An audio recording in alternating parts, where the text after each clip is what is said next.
PepsiCo குளிர்பானத்தை நீண்ட ஆண்டுகளாக தடை செய்ய வேண்டும் என்று தமிழ்நாடு வணிகர் சங்க பேரமைப்பு போராடி வந்தது. ஆனால் அப்பொழுதெல்லாம் அதற்கு வெற்றி முகாந்திரம் தெரியவில்லை.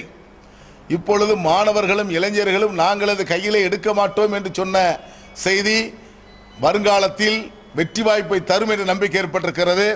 ஆகவே தமிழ்நாடு வணிகர் சங்க பேரமைப்பு பிப்ரவரி மாதம் 30 நாட்களும் தமிழகம் தழுவிய அளவில் பட்டி தொட்டி எல்லாம் இந்த குளிர்பானத்தினால் என்னென்ன பாதிப்புகள் இருக்கிறது, என்னென்ன மக்களுக்கு நோய் ஏற்படக்கூடிய வாய்ப்பு இருக்கிறது என்பதை கோடிட்டு பிட் நோட்டீஸ் மூலமாக பல லட்சம் நோட்டீஸ்களை போட்டு அதே போன்று உள்நாட்டு குளிர்பானங்களை உற்பத்திகளை அதிகப்படுத்துவதற்கும் அதற்கு அரசு அவர்களை ஊக்கப்படுத்த வேண்டும் என்ற கோரிக்கையை வலியுறுத்தி விளம்பரம் செய்ய இருக்கிறோம், பிரச்சாரம் செய்ய இருக்கிறோம்.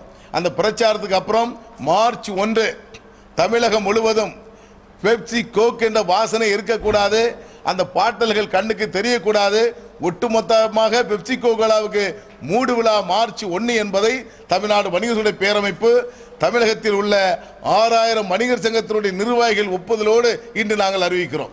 வியாபாரிகளை ஊக்கப்படுத்தி இதற்கு புதிய குளிர்பானங்கள் ஏற்கனவே இருக்கிற குளிர்பானங்களை எல்லாம் உற்பத்தி அதிகப்படுத்தக்கூடிய சூழலை உருவாக்கி 1 மாத காலம் வியாபாரிகள் மத்தியிலே பிரச்சாரங்களை செய்து மார்ச் 1 கடைபிடிக்கிறோம். இந்த மே 5 31வது மாநில மாநாட்டிற்குள்ளே அந்த கோகோலா பெப்சிக்கெல்லாம் மூடு விழா அமைத்து விடுவோம். தொடர்ச்சியாக இந்தியாவினுடைய உற்பத்தி செய்யக்கூடிய பொருட்களுக்கு ஊக்கப்படுத்துவதற்கு தமிழ்நாடு வணிகர் பேரமைப்பு இந்த மாநாட்டிலே பல்வேறு தீர்மானங்களை எடுக்க இருக்கிறது என்பதை நான் தெரிவித்துக் கொள்கிறேன்.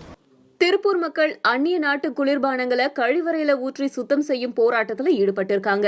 ஜல்லிக்கட்டுக்கு ஆதரவா தமிழ்நாட்டில் கல்லூரி மாணவ மாணவிகள், பொதுமக்கள் மற்றும் பல்வேறு அமைப்பினர் போராட்டம் நடைபெற்ற போது திருப்பூர் அம்மாபாளையம் பகுதியை சேர்ந்த பொதுமக்கள் ஜல்லிக்கட்டுக்கு நிரந்தர தீர்வு வழங்க கோரியும் பீட்டா அமைப்பை தடை செய்ய கோரியும் அந்நிய நாட்டு குளிர்பானங்களை குடிக்கக்கூடாது அப்படின்னு அம்மாபாளையம் பகுதியில் உள்ள பொது சுகாதார நிலையம் முன்னாடி ஆர்ப்பாட்டத்தில் ஈடுபட்டதோட அந்நிய நாட்டு குளிர்பானங்களை உபயோகிக்க மாட்டோம் அப்படின்னு குளிர்பானங்களை கழிவறையில ஊற்றி கழிவறையை சுத்தம் செய்யும் போராட்டத்தில் ஈடுபட்டிருக்காங்க.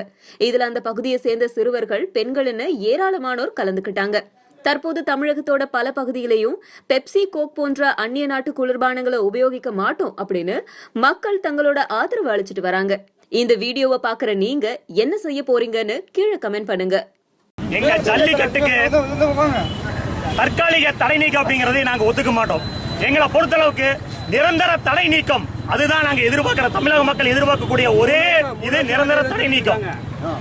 அதற்காக நாங்க அந்நிய நாட்டு குளிர்பானங்களை இங்க பொதுமக்கள் பயன்படுத்தக்கூடிய கழிப்பறையில ஊத்தி சுத்தம் பண்ணி இந்த போராட்டத்தை தொடங்கிக்கிறோம்.